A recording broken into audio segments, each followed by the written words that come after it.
Hey everyone, welcome to Logan's Mosh Pit. Glad to have you here. Do me a favor and please subscribe if you haven't already. Also consider joining my Patreon page for some cool perks. I'll leave a link in the description.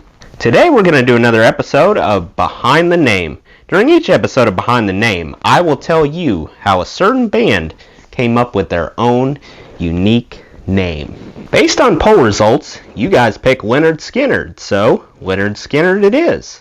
First, I'll reveal some general info regarding Lynyrd Skynyrd, then I'll uncover why they latched on to this particular identity. Let's begin.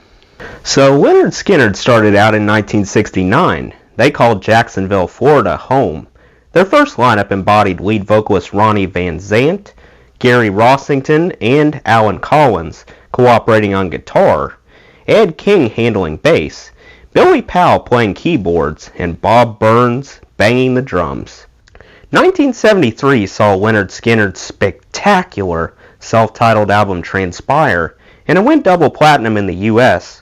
4 other equally outstanding albums were released between 1973 and 1977.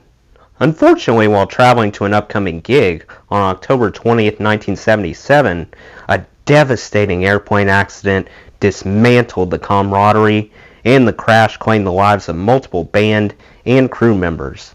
A subsequent investigation attributed the accident to an empty fuel tank. Understandably, the band broke up.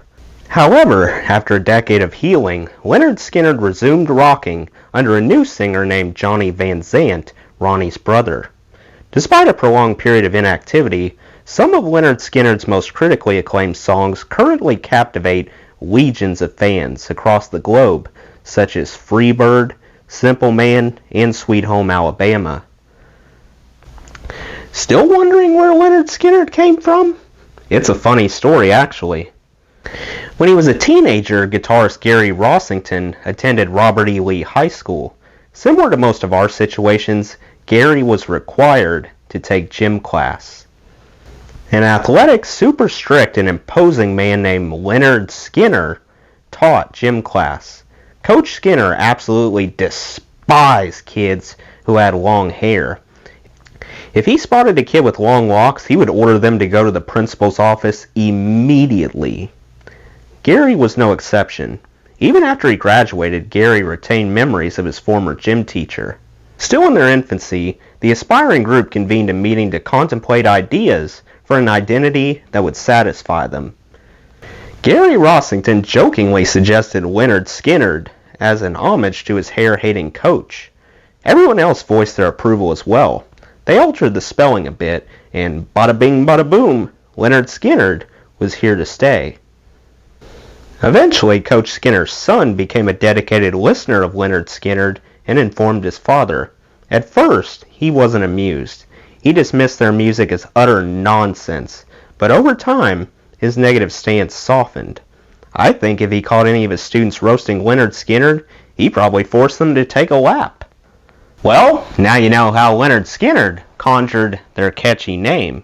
What other bands besides Lynyrd Skynyrd would you like to hear the origin story of? Let me know in the comments. Before I go, I want to give a special shout out to my supporters on Patreon, Matt and Stacy from Canada.